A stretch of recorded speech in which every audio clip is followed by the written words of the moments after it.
Guys, this is going to be a podcast on both the pilot episode of Goosebumps, and then I'm going to go through the movie. So that's why this podcast is going to be so long. So part one will be on the Haunted Mask, and part two will be on the Goosebumps film. So hope you enjoy. Thank you. Let's begin these podcasts. Hey guys, welcome back to Movies and TV Shows on the Ball. My name is Steve, your host, and on this episode, we are going to be getting a little bit creepy. I know Halloween was a couple months ago, but it's always a good time to have a good scare. And if you were a 90s kid, you guys were probably read Goosebumps, beware if you're afraid. On this episode, I'm going to be looking at the first episode of Goosebumps, first two episodes of Goosebumps, and then I'm going to look at Goosebumps the movie. Goosebumps books came out pretty much in the 90s. Um, it came out, um, uh, like the film came out in 2015, but Goosebumps, written by R.L. Stein, they kind of came out between 92 to 97 and had 62 books. They're pretty much a light read. They're a lot of people call them, Stephen King for kids in a way. Um, and I kind of knew of Goosebumps. I knew like you could rent the the videos on VHSs. They had it was on Goosebumps. I think the first one was the Haunted Mask, which we'll be covering today, and I just remember them being like the Haunted Mask 2, Night of the Living Dummy. The I think Welcome to Dead House was one of them, but they were just really big into that. So I'm gonna go into, and then I think Fox Kids back in, I think 19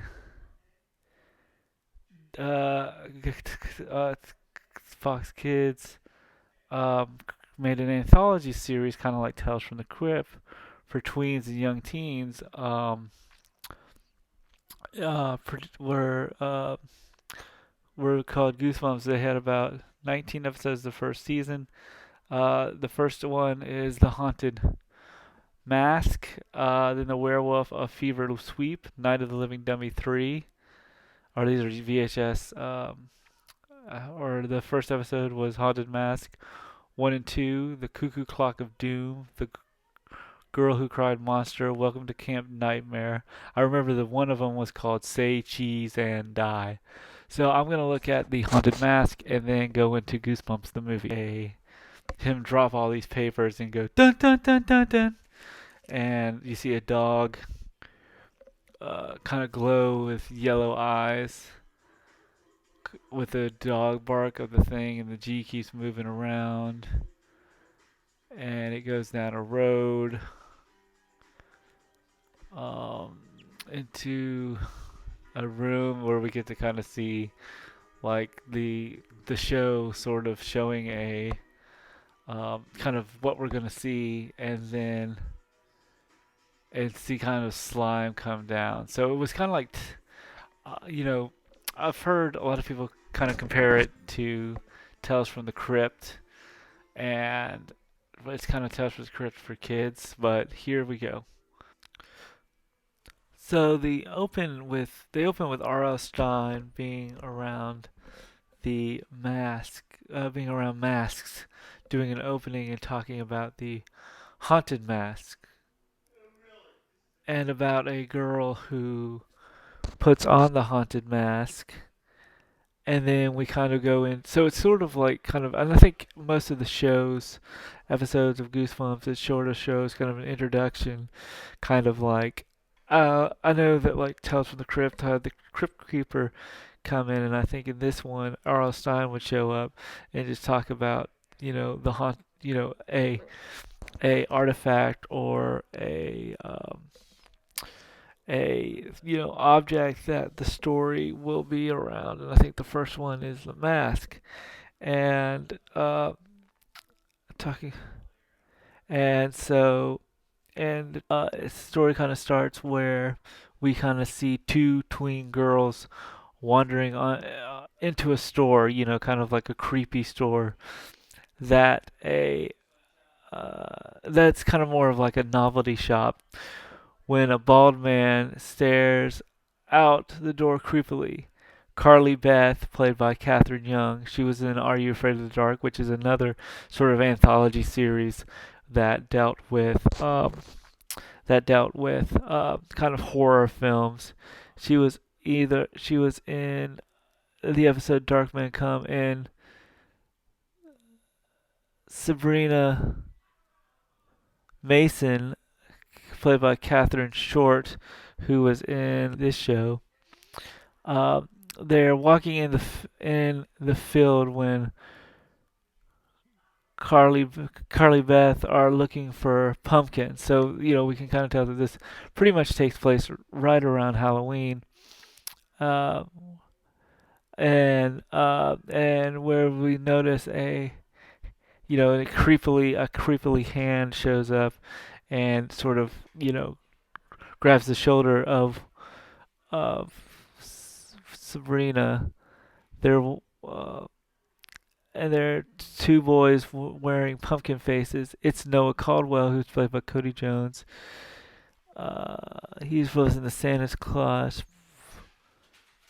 Bad Day, pushing him bad days on the block, and George Canmas, who was in Tommy Boy.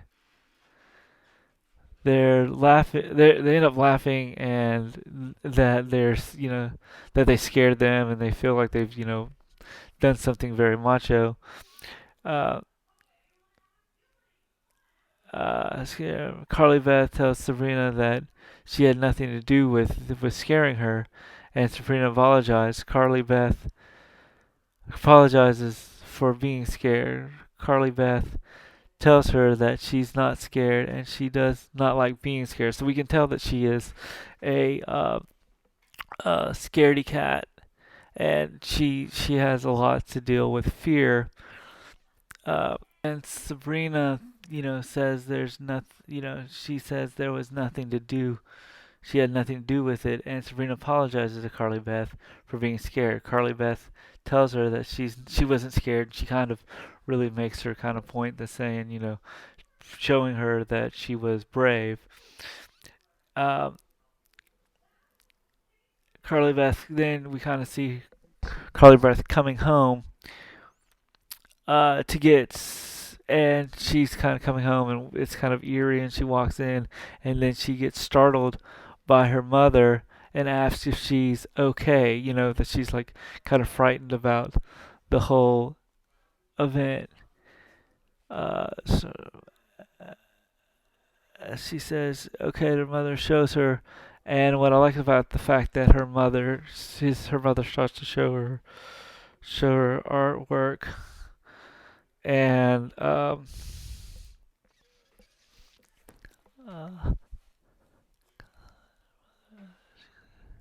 artwork which is a bust of her, which is kind of interesting. That has kind of resembles something to do with the mask that she has, or the mask that we'll be getting into.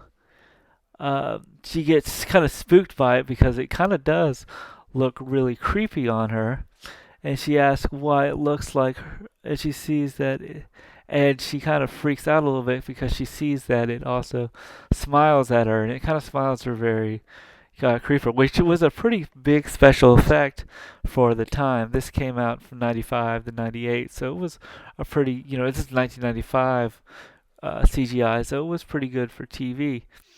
Uh, and she gets uh, and she asks why it looks like her, and she says that it smiled at her. Her mom thinks she's seeing things. Her mom ends up, her mom's, ends up changing the subject about her duck costume that she's going to wear for Halloween. And that, her mom made for her, which was kind of homemade. Uh, she, uh, that her mom says that it's to try it on. It's very cute. Carly says she does not want to look cute. She wants to look scary. So we can kind of tell that, her mom really wants to keep the Halloween to be very, uh, uh, Halloween to be very, kind of calm and cool. And then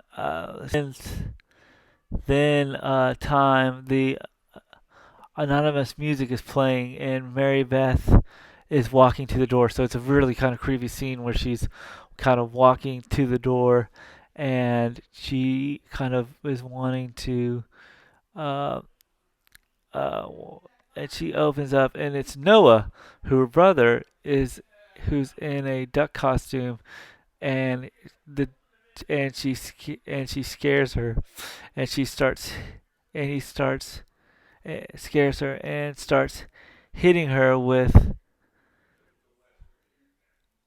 his wings. Noah starts touching her. No, it doesn't. So scares her, and he starts to be really kind of like, ooh, booga booga booga, and kind of scary. And this kind of freaks her out. The next day at lunch, Noah and Steve apologize for scaring her at the pumpkin patch, which uh, she tells him to leave her alone, and they walk off. So we can see that Noah and Steve are more bullies than anything. And when they walk off, she takes a bite of her sandwich and finds, get this, guys, she finds worms in her classmates in her sandwich, and her classmates starts to basically laugh at her.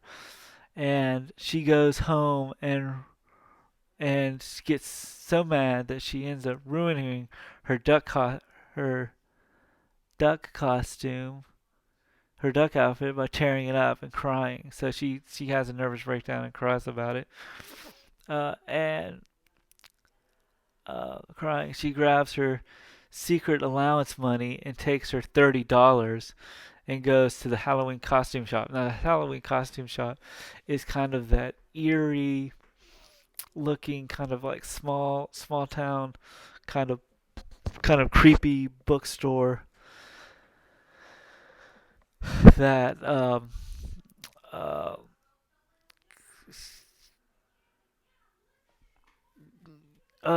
Halloween costume in this creepy bookstore kind of looking thing. She looks around at the different masks, and there's these like different sort of like, not really like masks like, that are like, like African or any African tribes or anything, but more scary masks. And she find like there's uh she uh she she looks for the uh the she heads to where the good masks are, like the big expensive mask. If you remember, in Party City, there are those masks that hung on the walls that were like for like $60 to $80, which was really big, expensive back in the day.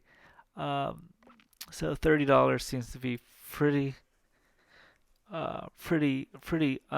unexpensive um, nowadays. Uh, but she finds the mask she wants and goes and grabs it. But then we kind of see the curator, the guy who's running the shop, says no and tells her she's not supposed to be in here, and they're not for sales. And the curator suggests, a gorilla mask. Like, he's trying to warn her that the mask that she wants is might be what it's not. She wants. Uh, then and then she talks about a gorilla mask and how she wants to get even, and she kind of wants to get even uh, with Steve about Steve and Noah would just love this mask so much to be scared by it. So Carly takes vets offer him $30, throwing it. Carly gets the mask and takes it home and tries it on her brother. Tries it on in front of the mirror, and her brother as comes in looking at the spider and walking the halls, and Carly scares him with the mask. So she puts it on, sees it in the mirror, sees her brother walking in the halls, and she turns around and scares him uh, with the mask, and she finds out that the mask is stuck to her. So the mask is stuck to her, and she panics at first. And the mask looks pretty good. It kind of reminds me a little bit like kind of a cross between um, kind of like the Green Goblin's mask and the kind of the mask from the Jim Carrey movie with what the villain sort of mask looks like. So it has that kind of really demon looking kind of shape to it, and uh,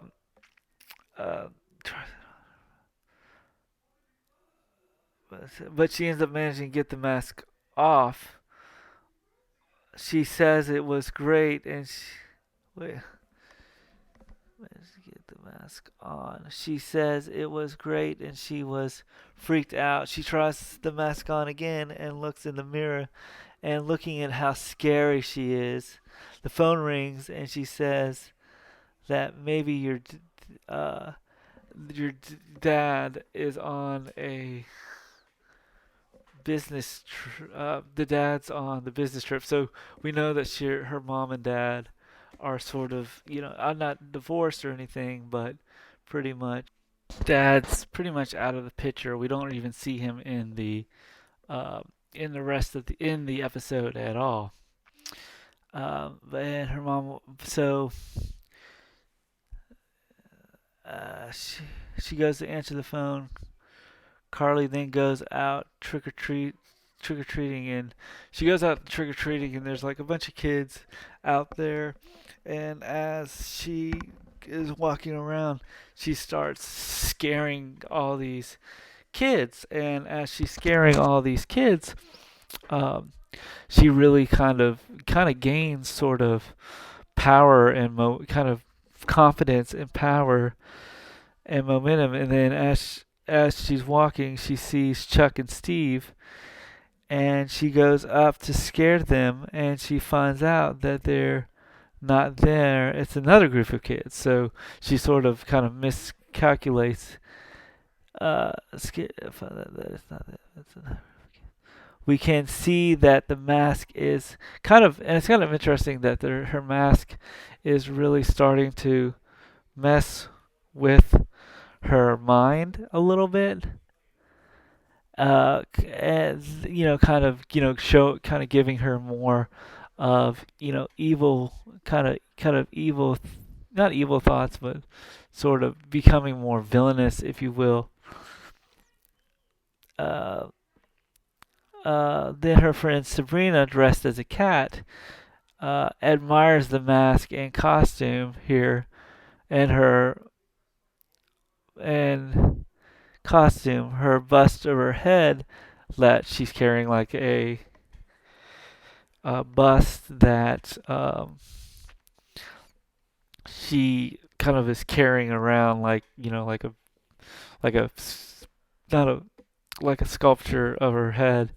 Uh, Head what she says she used to be. Sabrina asked where she bought the mask, and if she bought it, she says it feels like real. So she starts to feel the mask and look at it, and she says, "Gosh, it feels like real skin." So the mask is starting to take uh, uh, scary mode to go into the next.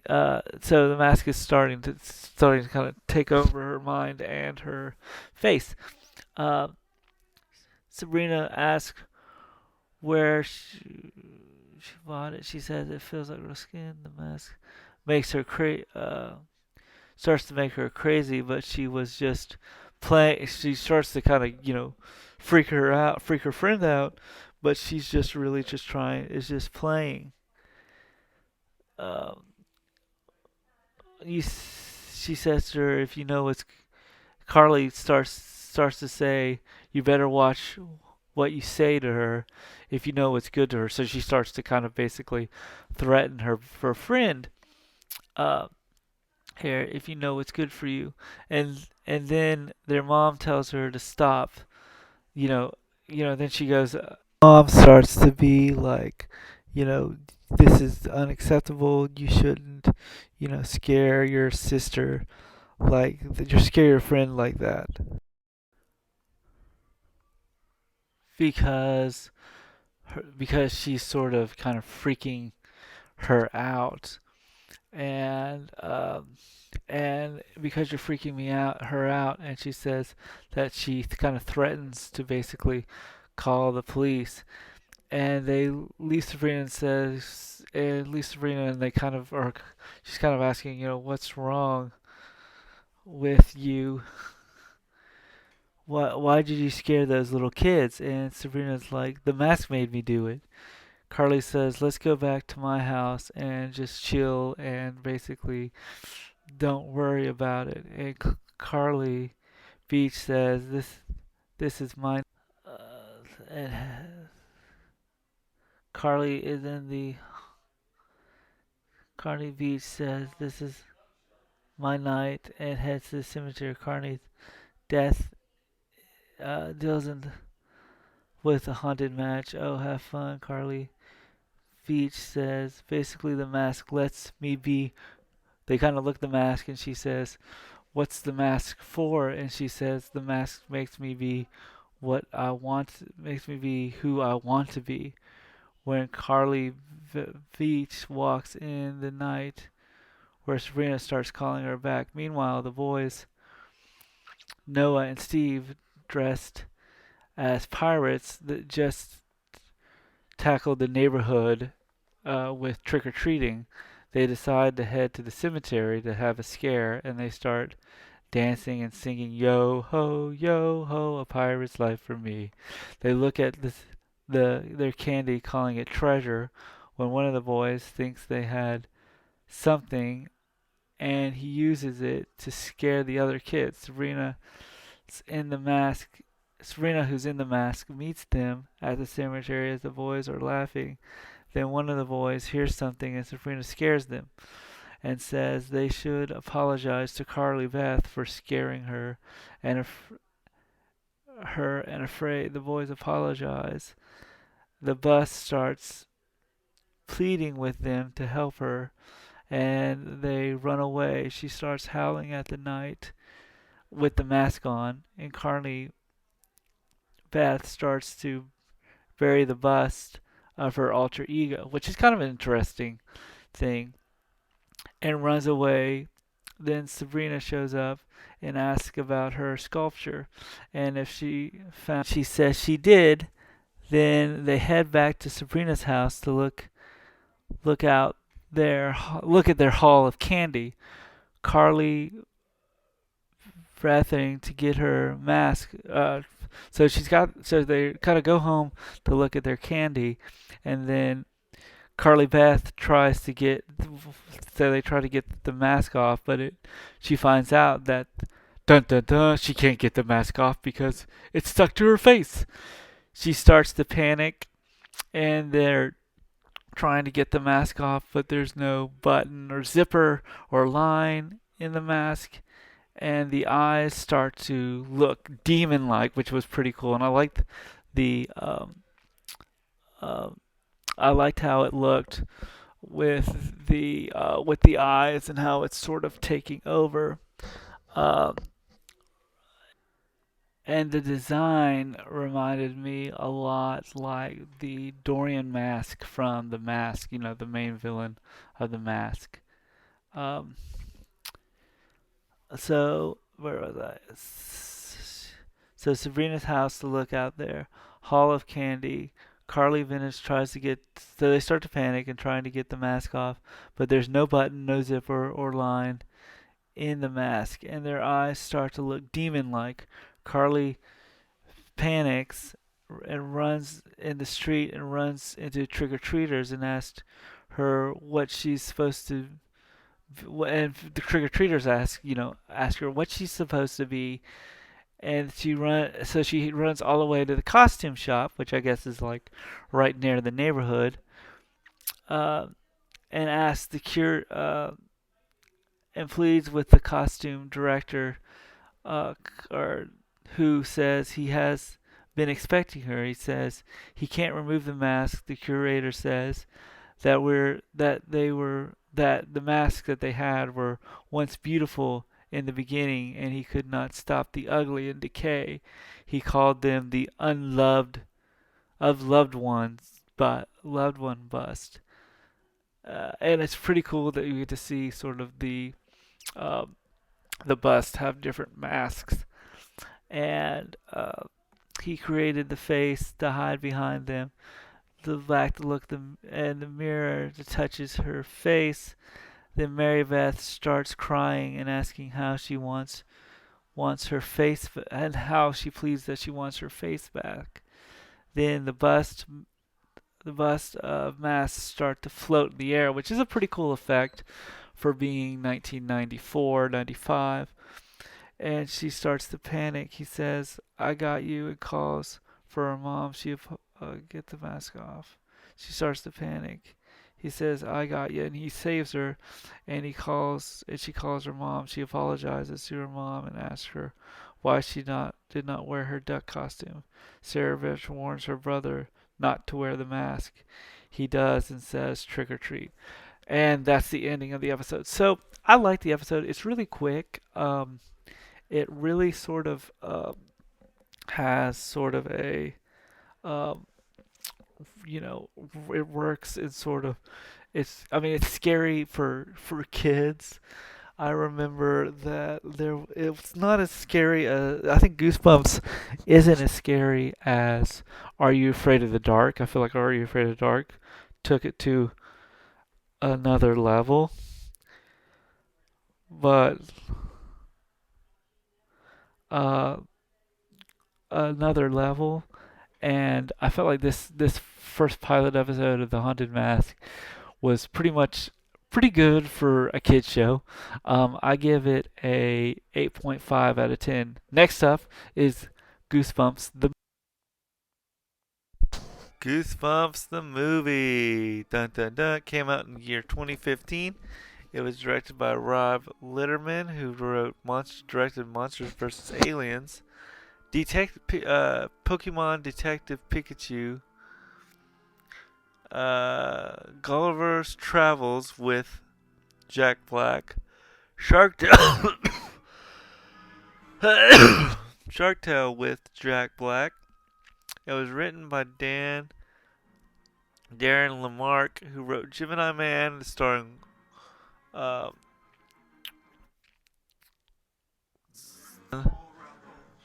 uh, Shazam. He wrote Shrek 4. Flashpoint, the television series. It was also written by Scott Alexander. The People versus Larry Flint. Ed Wood,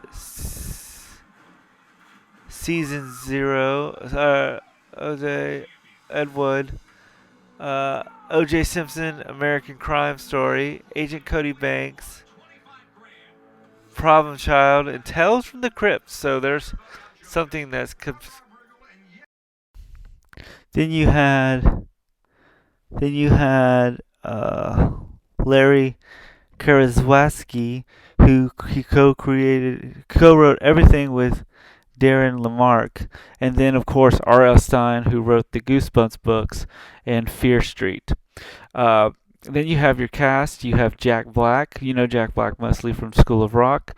He was in High Fidelity, King Kong. He played Poe in Kung Fu Panda. He was in Mungie, Welcome to the Jungle, and Shallow Hal, and also Orange County. And he plays the R.L. Stine character. Then you have Dylan Mininti. He was in Prisoners. He had blonde hair in Scream 5. He was in 13 Reasons Why. He was in the film Don't Breathe. He showed up, of course, in Law and Order SVU. He was in the Tim Roth television series Lie to Me. He was in episodes of Lost and Two and a Half Men as well. And then you have Odea Rush, who was in The Giver, Lady Bird, The Odd Life of Timothy Green. She also jumped through the Law and Order SVU hoop. She was in Curb Your Enthusiasm and Dangerous Waters. Then you have Jillian Bell, who you know from 22 Jump Street. She was in Bridesmaid, and she's in episodes of Franklin and Bash with Mark Paul Goslin. And then and then you have Helston Sage. She was in Neighbors with Zac Efron. Paper Towns. She was in The Orville with Seth MacFarlane. She showed up in the X-Men movie Dark Phoenix. Grown Ups 2 and Victoria. And Amy Ryan, last but not least, she was in Birdman, Win Win, and Only Murders in the Building with Steve Martin. So there. Then you have so the opening is pretty much kind of the new kid moving to the new city. The film opens up with Gail, who is the mom of Zach, who's played by Amy Ryan as Gail, and Zach is Dylan Menard, who are moving to Madison, Delaware. Gail just got a job and to become the new vice principal of the new high school. They move into a new, so we see them kind of move into the new house, and it's kind of I guess it's the new moving in trope that we basically see. Zach is little not happy about the move because it's a new town, a new kind of situation, and Gail tries to settle in a new place. They talk about he's only and Zach pretty much says the only reason why I'm staying here is because he loves her and he's legally can't live on his own till he's 18. He looks at the house. Uh,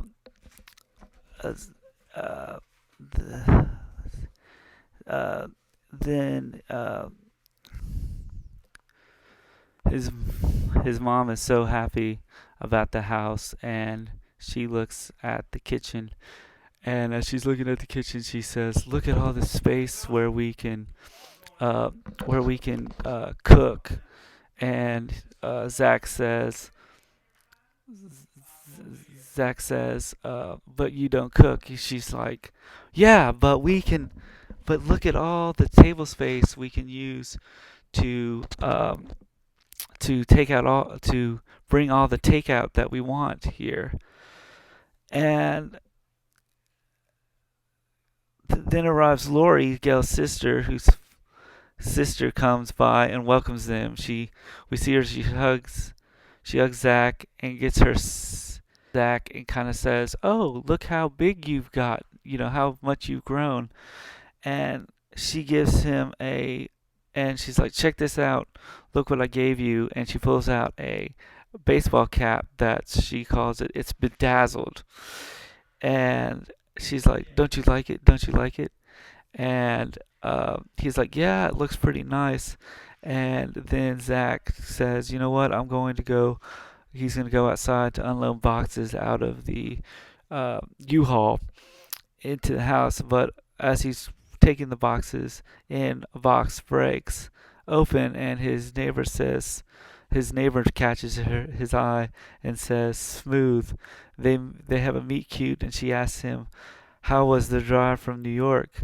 And Hannah and they kind of and this is Hannah, and as they're talking, you hear the voice saying, "Hannah, get away from them." This is R.L. Stine, who's played by Jack Black. Tells him this comes over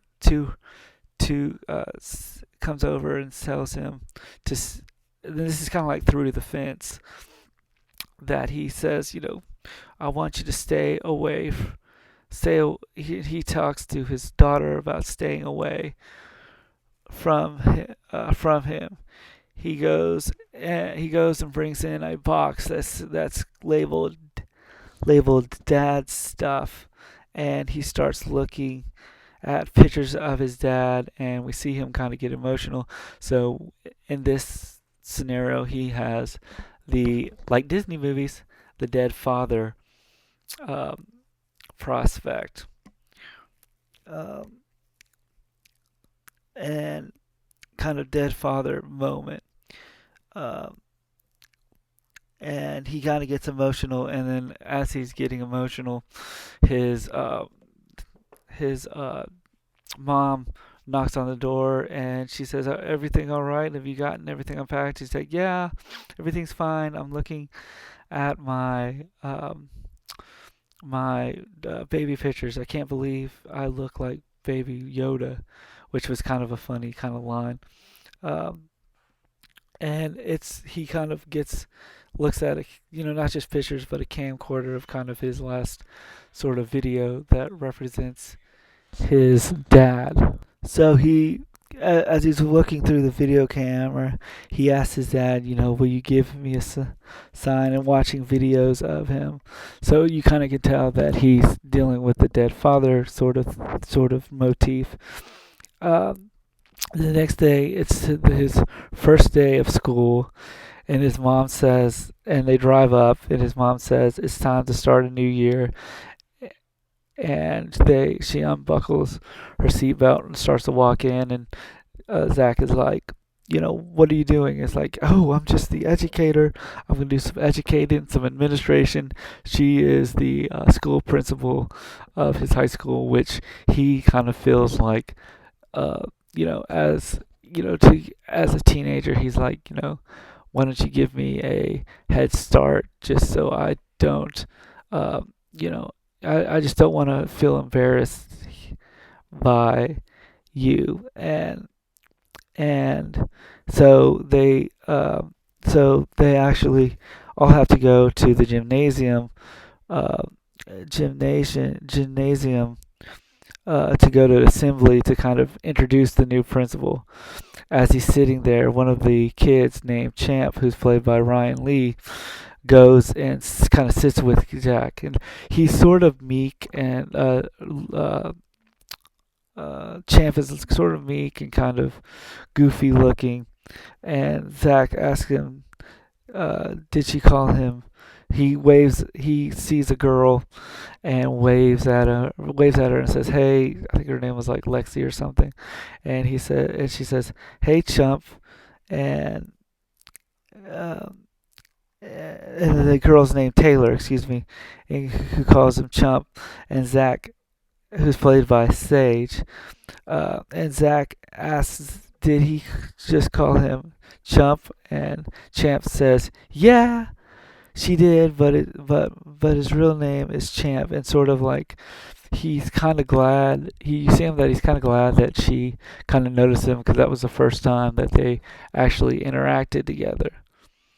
Um, they met each other. Then Principal Garrison, Keith Tudor, who was in Keith Truller Bolden, who was in Cobra Kai and The Haunting on Hill House, introduces Gail. She gets up and she starts, saying, starts, and she kind of starts and says, I'm glad to be your principal. It's a new year. I'm looking forward to knowing everybody, and I'm, excited that there's going to be a dance. And she's like, "And you guys are going to be moving and twerking and all that," and she makes a joke about twerking, and no one kind of gets it. And then Zach's eyes roll. Champ says, something to the point of like, "Oh man, we've had, principals before, but she is the worst." And then Champ realizes that it is Zach's mom, and he sort of changes his tune by saying, "Oh, but you know, uh, uh, and tries to change his tune and say something like, you know, his uh, Uh, and Champ talks to Zach about the dance that's happening soon. He sends him a card, and on the card with his info and sort of like, kind of what he does, and uh, with his info, the principal says he doesn't, and the principal kind of says, you know, once she says something about twerking, he says, that's something that the principal says, that's something that I do not want to, anybody to do any, twerking at all. And the principal says, we'll be sent home. So, they said the assembly's over, and that night, Zach is going out to take the trash out, and he hears a noise, and he goes and sort of goes and looks through sort of the fence, and as he looks through the fence, he thinks and he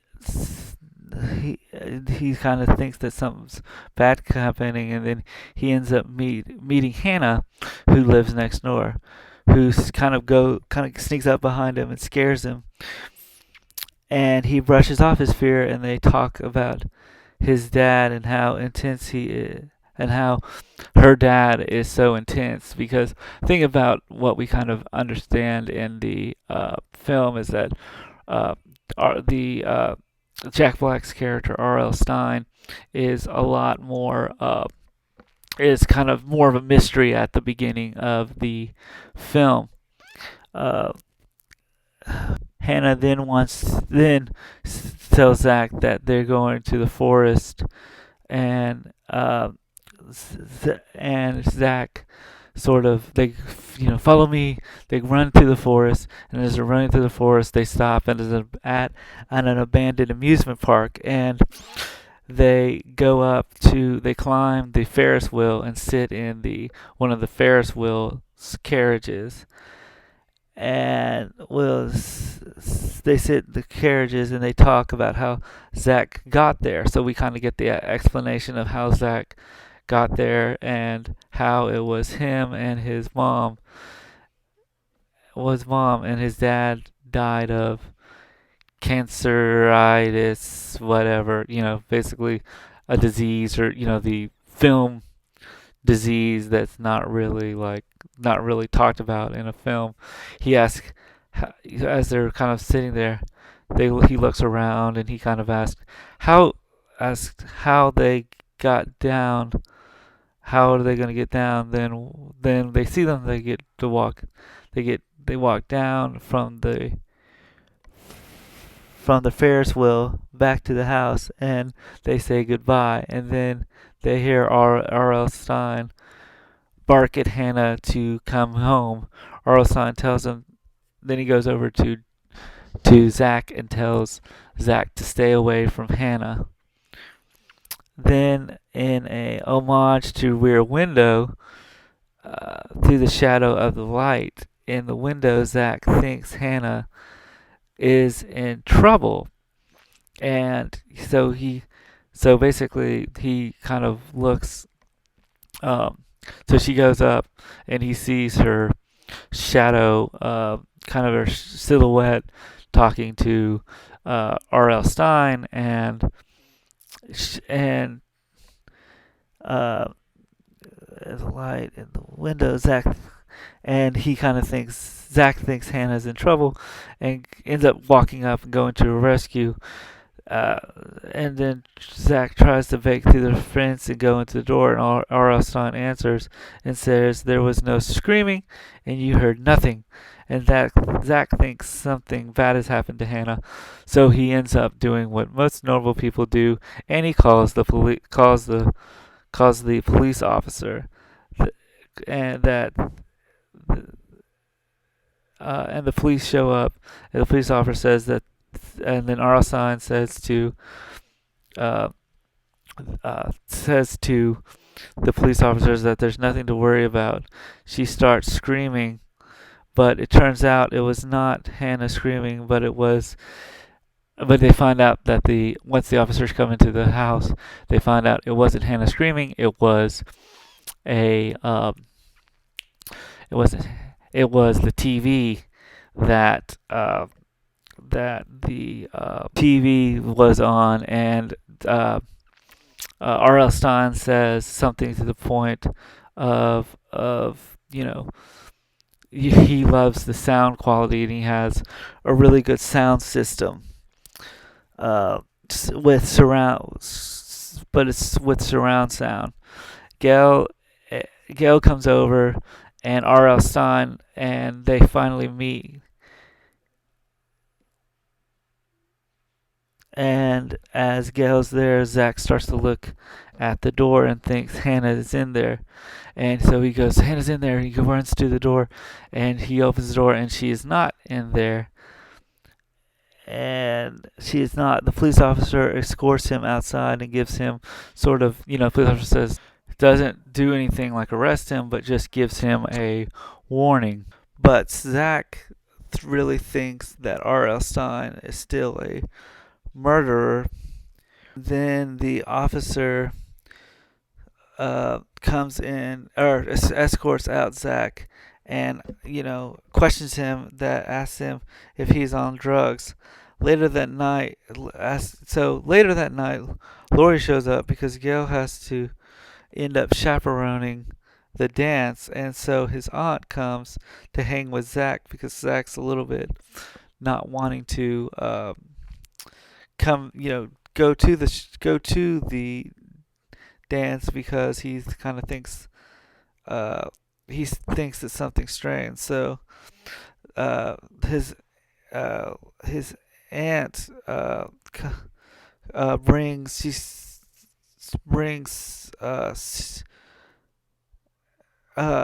they start eating sushi, and she starts kind of gossiping about her love life, but Zach kind of is more concerned about what's going on in the window next door. That something strange is going on when when his neighbor with his neighbor. He goes and makes an excuse about he's going to study for an all-nighter, but really goes and says stays with his friends Champ, who's all dressed in a suit, getting ready to go to prom. Thinks it's, and because he kind of tells him that two girls are going to come over, and he kind of fakes a double date. And he was going to be his wingman. He tells Chip that he pretended to be uh, the cops, and they hide in the bushes as R.L. Stein leaves, and they end up breaking into R.L. Stein's house. He tells Chip to be on the lookout for R.L. Stein, and Zach goes down in the basement. A cuckoo clock frightens him out, and they run, and Chip comes down to the basement, and they run into each other. Zach tells him that he was supposed to be the lookout, but he came along their floor and but he comes along. They're on the basement floor, and there's basement floor, and they look around, and there's bear traps around. They get to the main floor and open the door, looking for Hannah. It's basically a library. It's this huge library with a lot of books, and what I think they did was smart is that the books were basically, taking the Goosebumps books and sort of, kind of like the way Jumanji with the game took the animals out of the game into the real world. The monsters come out of the books that uh, that they were coming from, and they look at the novels, and they're all Goosebumps books. So there's like the Night of the Living Dead, Night of the Living Dummy, excuse me, and the famous one Say Cheese and Die. And Zach is like, these are all Goosebumps books to help kids stay up at night. So it's kind of a meta kind of thing, and that it's written by R.L. Stine. They look at the books on the shelves, and these are all stories that are from Goosebumps novels. So, and kids stay awake at night, and uh, and they see Goose and Zach, and this is what, and Zach is kind of annoyed, or Zach's the one that's annoyed, and says, "We're not here for book club." He, oh, and then, uh, then Champ says, but these were books. Uh, these are books that were Goosebumps novels, and he kind of asks, why the books are locked, and Zach ends up looking and finding a key, and dun dun dun unlocks one of the books. And as he unlocks one of the books, Hannah shows up and asks them kind of what are they doing there. She's holding a bat, swinging it at them, thinking thinking it was an intruder, and they thought Hannah was in trouble. And and he and she he and then one of the books opens up, and the ink, which is pretty cool, the ink starts to make uh, kind of the monsters come alive, and so it kind of the ink flows from the books, and the ink starts to make the monsters come alive. And the first monster that shows up is the abominable snowman, and they end up, and they're like, "Oh my gosh, the abominable snowman!" and they chase the snowman into to the snowman. The snowman kind of leaves and breaks through the house and runs uh out of the town and ends up in a ice rink chalet. and and as they're there, Hannah, they kind of play like a game. Hannah goes after the book and trips Zach, throwing a hockey, and they kind of play a game of hockey. And basically, which is a fun scene where I feel like they showed uh, they showed kind of a hockey scene. It was kind of fun just to see the monsters on the thing, and then Champ decides to get a Zamboni. Then the monster gets on the Zamboni. They run around and are chased by him. They think he's then they knock they think he's they knocked out the abominable snowman, but the snowman attacks them. The book opens and he resolves into ink with the help of R.L. Stine, black. Then the carts. Then it's revealed that the uh, that R.L. Stine is R.L. Stine, and and what I like is they get into a car and they kind of, talk about, the books and what's going on through the city. And he says, one of, and kind of how, he kind of talks about how his monsters from the books were real. And, books were real, and that, he was, that they're all over the place. And then not, and there's kind of like how there's a little bit of like who's R.L. Stine, who's R.L. Stine, and Zach throws shade about, and I like what Zach says is like, but you're not as great as I liked Stephen King a lot better, and R.L. Stine takes that as a challenge, and he says Stephen King only wishes he could write like me. I have sold way more books, and nobody talks about me or about him, R.L. Stein, and he ends up driving them back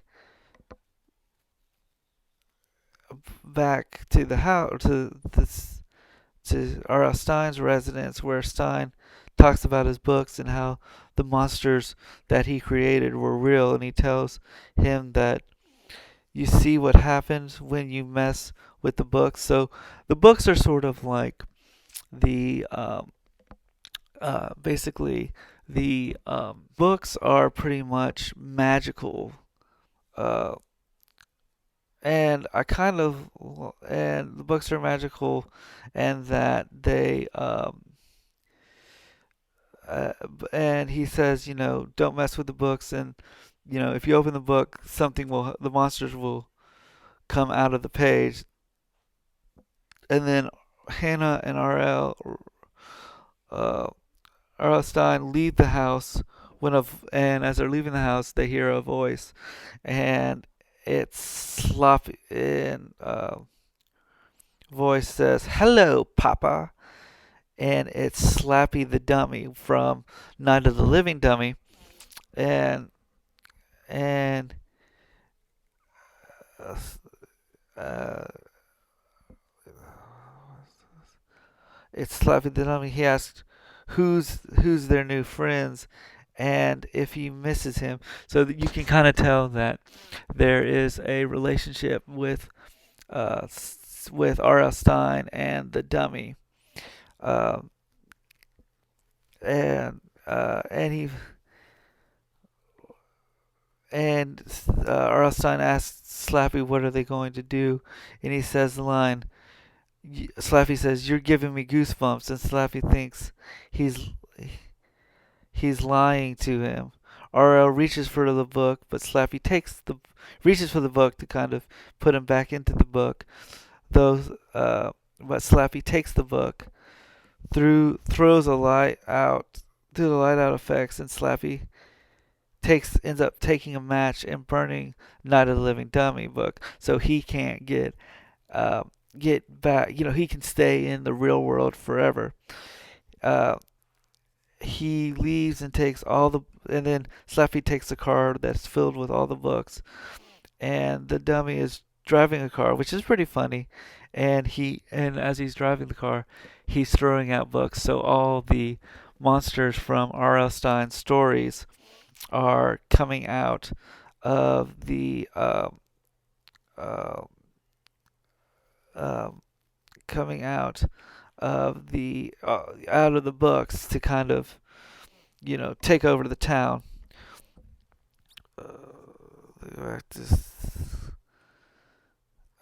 And so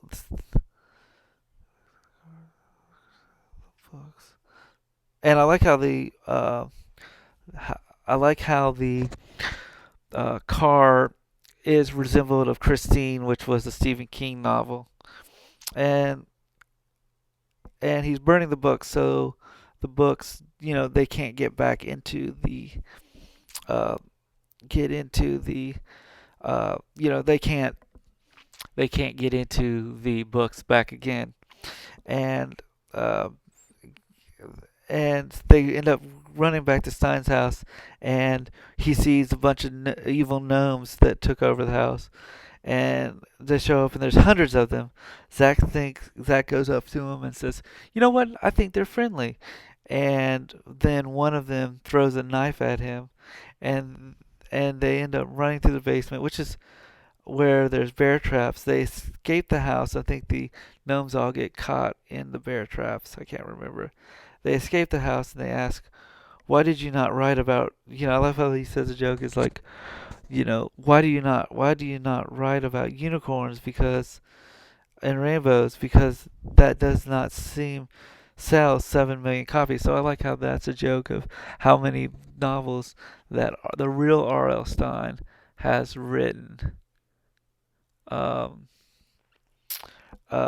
Walk out of the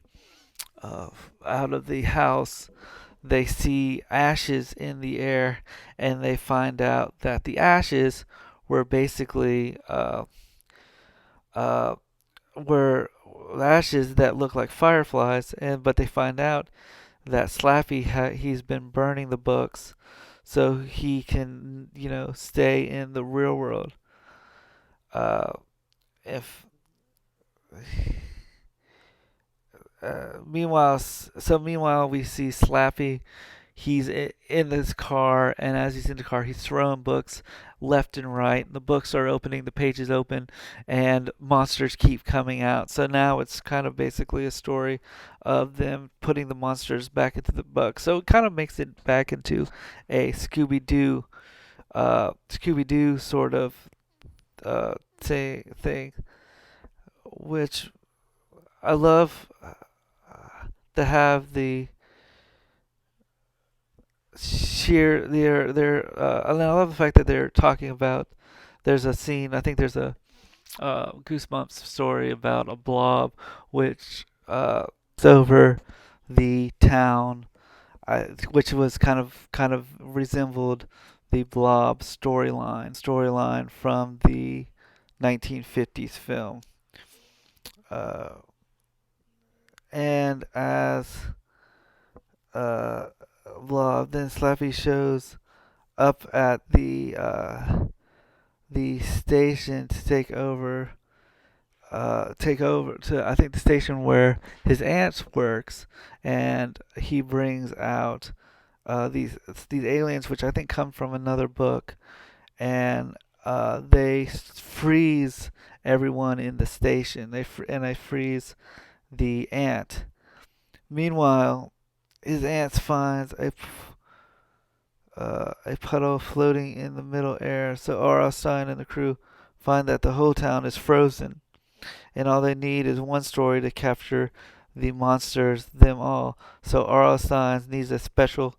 They say, well, you're a writer. Why don't you write something? And R.L. Stein's like, it's really not that easy. And he says, I need a typewriter. And he says, oh, well, we can get you a typewriter. He says, no, I need a special typewriter, which is locked in the um, school sort of glass case. And then they end up looking at the uh, book. Meanwhile, at the dance, the chaperones, aka ask the chaperone, aka mom, is trying to find him. Meanwhile, R.L. Stein and the group of kids are driving down the road, and we see, which was a pretty cool design. I think um, uh, in one of the R.L. Stein books, it's about a giant praying mantis, which I think is based on the like a giant praying mantis film from the 50s.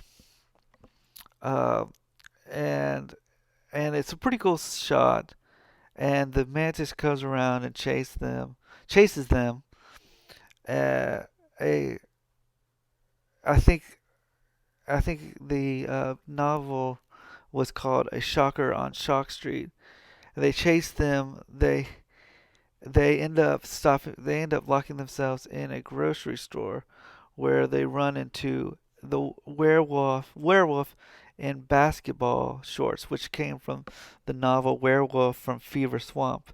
The werewolf is in the produce aisle looking for R.L. Stein, and he's on, and the werewolf is on top of the oranges, sniffing, sniffing to find uh,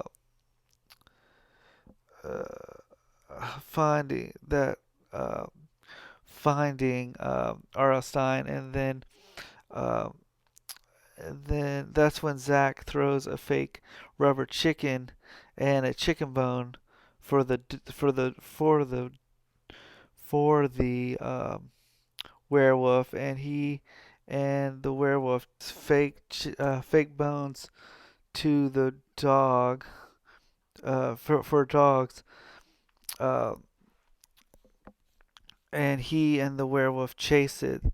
This makes or else not run. Okay, and they in a way they run away from the werewolf, and uh, and they run away from the werewolf and werewolf in sneakers, and he falls into and they fall into some meat or and signs, and then one of them they get into a basket, a cart, and start on on different grocery aisles.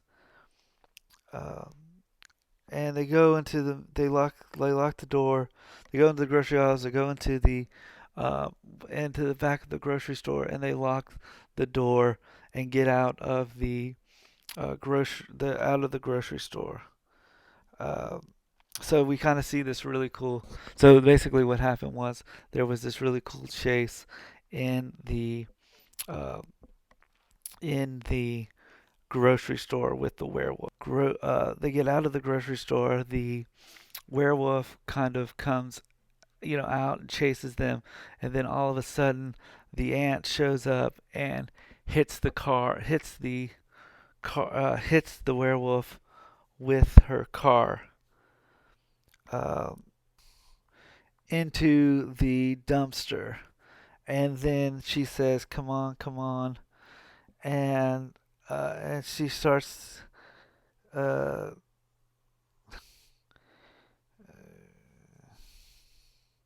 and and she says, "Come on, come on, get in the car," and she tells him that there's no signal in the in town anywhere.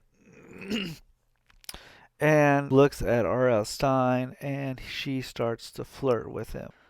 But Zach and Lori says it's not a good time, and they need to go because he needs to go. They need to actually head out to the high school because at the high school the dance is going on, and get to the high school and the dance is going on, but they end up headed to the graveyard, and Champ and Christine are walking together, and are asking where we kind of got his name and where he kind of got his name, and Champ he comes from the name Champion, kind of gives you kind of more of a backstory on Champ. Then all of a sudden, Zach and Hannah are walking in the graveyard. So we get back to the room, and as they're walking in the graveyard, she gets her shirt caught in a statue, and Zach helps her take it off her. He removes it off her jacket, and so this is kind of like where they kind of have a moment together, and uh, and I like how kind of a second moment together, uh, and being and says actually he's kind of afraid of losing Hannah because we find out that or Zach found out that Hannah's not real. Sort of told Zach that she was part of his imagination. So she's like Pinocchio. She's not a real boy, real girl. They go in for a kiss, and then it's a transparent thing, and then Zach gets his foot stuck, and we get to see zombies show up and chase them out of the cemetery, which was a pretty cool scene. I like the way the zombies looked, and then the B plot is meanwhile the aunt heads to the police precinct and tries to use the CB radio to get the cops to come to the high school for her nephew's sake, to help her nephew. But Slappy is in there, and Slappy's which is the dummy, is wearing a kind of police hat, uh, and she calls him she's like, "Oh," in a talking dummy, and then aliens freeze her. They get to the high school and they split up. R.L. Stein and Zach talk about Hannah's not real and how she thinks she's a person and not just part of his imagination. And it's kind of a good moment because, he sort of still loves her even though she's been created by him. Um, and about his mentioning how he wrote her in a way that she is real, or at least real to R.L. Stein. And he says he doesn't expect Zach to understand, and Zach says, "Actually, I do," and he kind of uh, do our our do because of when Zach's dad died, Hannah and being alone, and then get he gets the realization that after Zach died, Zach's dad died, he shut everybody out, and then he came to the realization that he needs people in his life, which I think is sort of the message of the movie. Uh, Ryan needs people in his life. He shows up, and then they go to there's a glass case where it has sort of the magical uh, typewriter in there, with a special typewriter where or R.L. Stein used to write his books, and he's trying to figure out what the story. So he's kind of sitting there and he's trying to figure out what the story is about, because he needs to be like a real goosebump story. Because he says just write. Because Zach says just write the end. That's all you need. And he says no, it doesn't work like that. Um, and because he needs to find a place to write, because he has a literal deadline.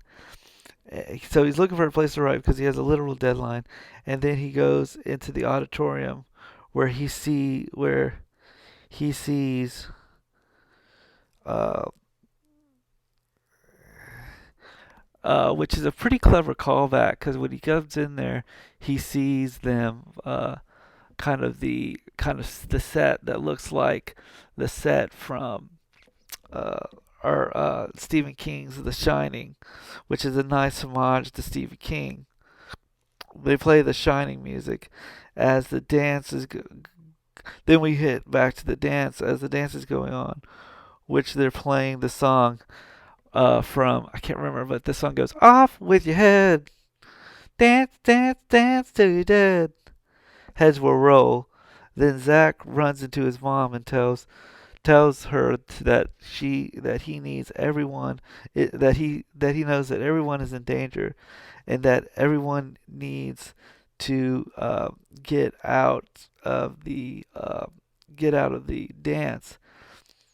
And so Zach goes up to the band, or the DJ, and uses the mic to tell everyone to get he needs to leave, that strange stuff is afoot.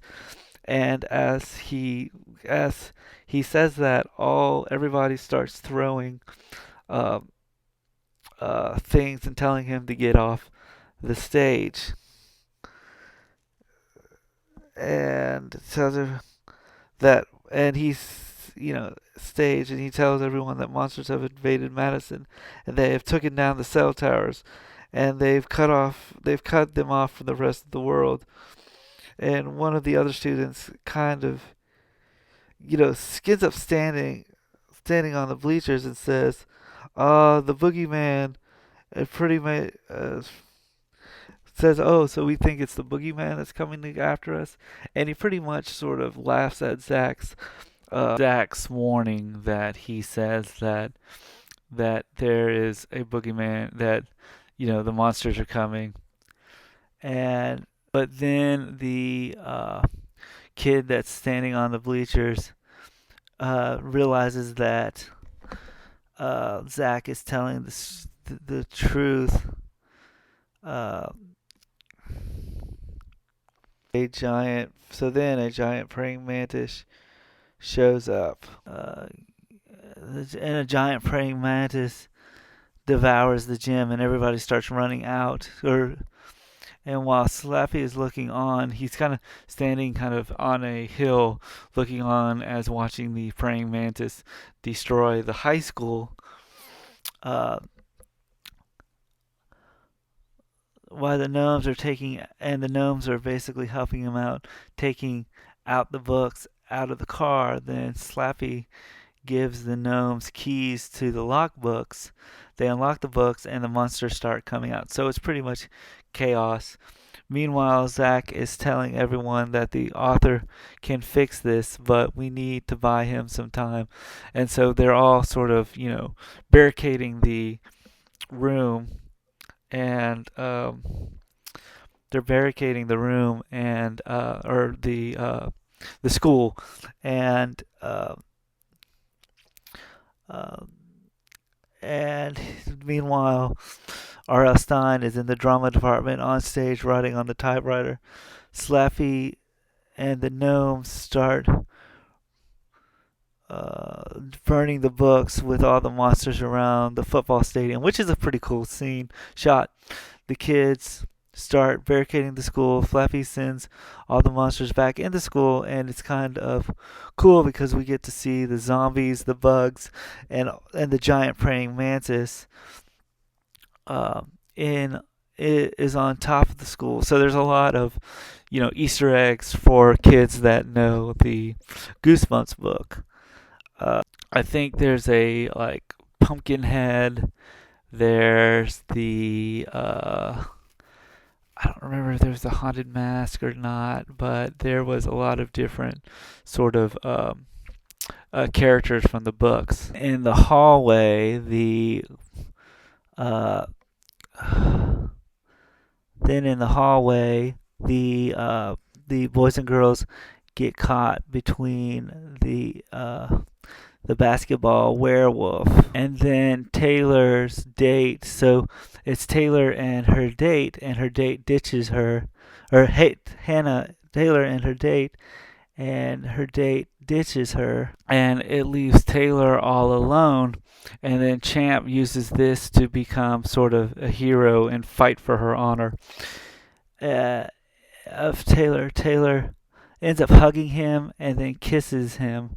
Meanwhile, we hit back to Zach and Hannah are looking out the door for the monsters while R.L. Stein is kind of writing the story in the auditorium when Slappy shows up to and sort of makes R.L. Stein and starts to read this, kind of makes R.L. Stein nervous, and Slappy starts to read the story. Then R.L. writes, wire slaps break, and R.L. Stein's fingers end up getting crushed by Slappy, and this sort of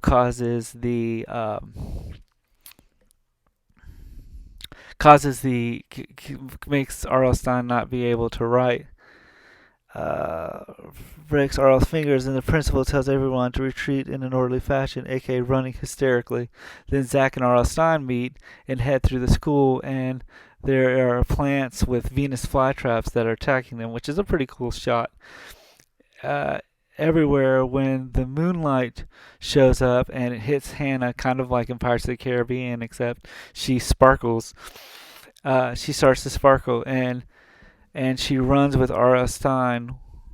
Then Champ says she's kind of, is this the first time Champ sees her as a ghost? But Zach doesn't care that that the monsters that he needs to focus on taking on over the monsters in the gym. Then R.L. Stein says R.L. Stein says he has to lure away all the monsters away from the high school, and R.L. Stein also needs to face his demons. And then Zach has an idea where R.L. takes the bus, luring the monsters away from the school, which is a school, which was pretty clever. Luring the monsters away from the school, but it was really an explosive. But it was really an explosive bomb. They had to the fun house, Slappy tells the basketball wolf to find Stein. Then Slappy shows up and gives them the blob to eat everyone. The blob takes over the fun house where Zach and Hannah go, kind of to retreat. Uh, and then they head to the Ferris wheel, and Zach writes more. He's got the typewriter with him in the Ferris wheel, and he starts to write more on the story to kind of change the ending. Zach and Hannah wants Zach. Uh, Meanwhile, all the monsters are headed to the Ferris wheel to stop Zach and Hannah. Hannah wants Zach to finish the story. He says one by one, typing that the monsters disappeared back into the book. One by one, then the monsters show up and destroy the Ferris wheel, which is a pretty cool shot. And Ferris wheel when all and the Ferris wheel goes down, the wheel sliding down the carnival as Slappy has Stein in the blob. So he's caught. So Slappy has caught Stein in the blob, and the Ferris wheel keeps coming down the forest. Then Hannah says, "We're going to have to get all the monsters into the book." So now they got to get all the monsters in the book and rescue Stein from the blob. Uh, and Hannah says, "We're going to have to." This makes Zach have to make a difficult choice that if all the monsters get in the book, he'll have to lose Hannah forever. And Zach is surprised that she knew about being part of the story. She says she takes Zach aside side of Evan over the book and over the book and calls him a scaredy cat. Meanwhile, the basketball wolf and the abominable snowman show up, and she opens the book, and the monsters turn back into ink, which is a pretty cool scene into the book. And this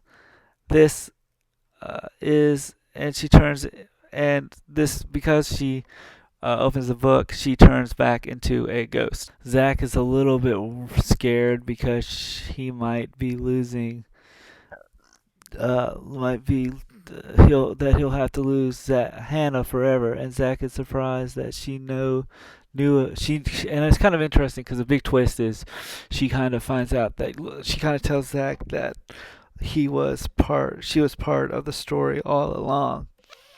Uh, uh, and he, then she takes Zach. Zach have to make a Forrest Hannah says we're going to have to get all the monsters into the book. This makes Zach have to make a difficult choice because he has to. She knows about being part of the story. She says Zach aside of on over the books. Evan Book calls him a scaredy cat. Meanwhile, the basketball wolf and the abominable snowman show up, and she ends up opening the door, opening the book, and the monsters turn back into ink into the book, and this as she turns and this because she's doing this, she turns into a ghost back in and gets sucked back into the book. They free Stein from the blob and all the monsters the book, and Hannah tells Zach that he has to let her go because there's this moment where he really loves her, but the thing he loves he has to let go.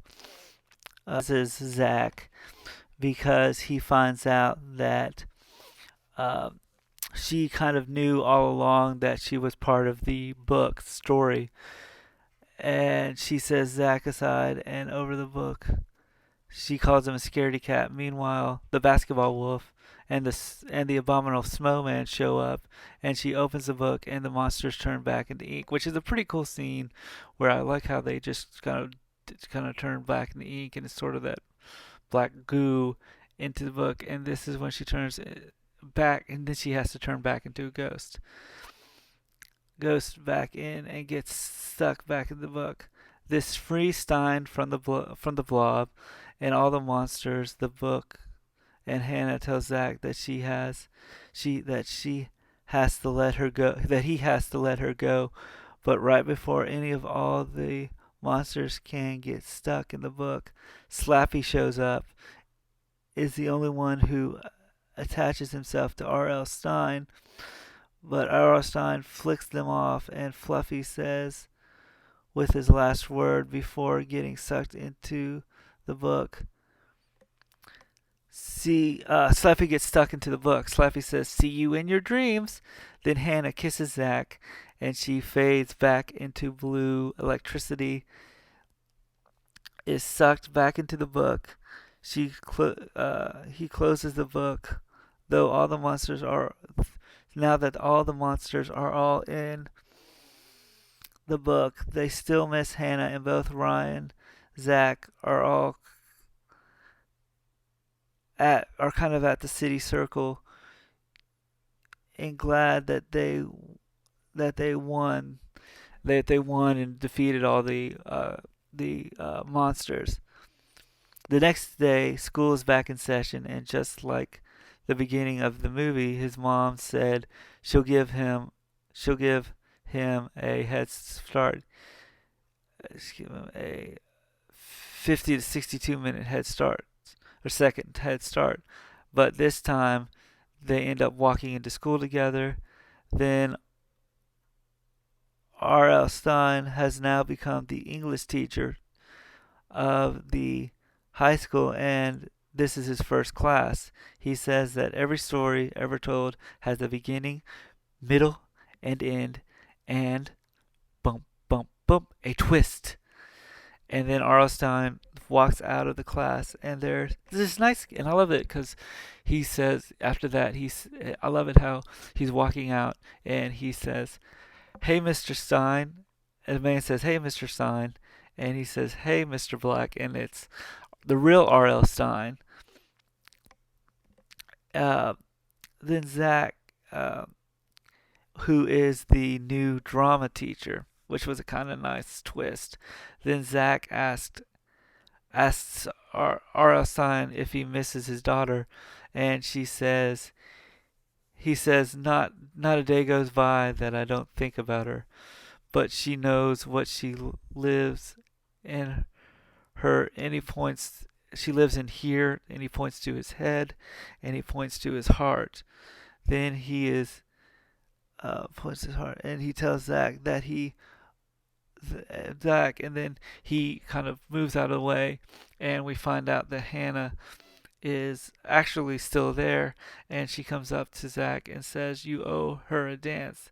Then they walk past a typewriter and we see the invisible boy, and that's the end of the movie. So that was Goosebumps. I just kind of wanted to do a kind of a podcast on this, just kind of randomly find something on Netflix and talk about it. And I did Goosebumps because I thought, why not do the pilot episode and then this? But I like this movie. I thought Jack Black played a really good R.L. Stein. He's kind of creepy but funny at the same time. I liked how um, um, I liked how the I would have liked to seen more of the not the Majora's Mask, but the haunted mask and different kinds of things, different kinds of creatures. But for having all those books written, you kind of have to pick and choose what characters you want. But I like this movie. I give it a 89. I hope you enjoyed this podcast. I know it was a little bit long, but if there's anything you want me to talk about, I will talk about it. And our next video with Jay will be on Superman the Animated Series. So I will talk to you guys later. Bye. And be sure to like and subscribe.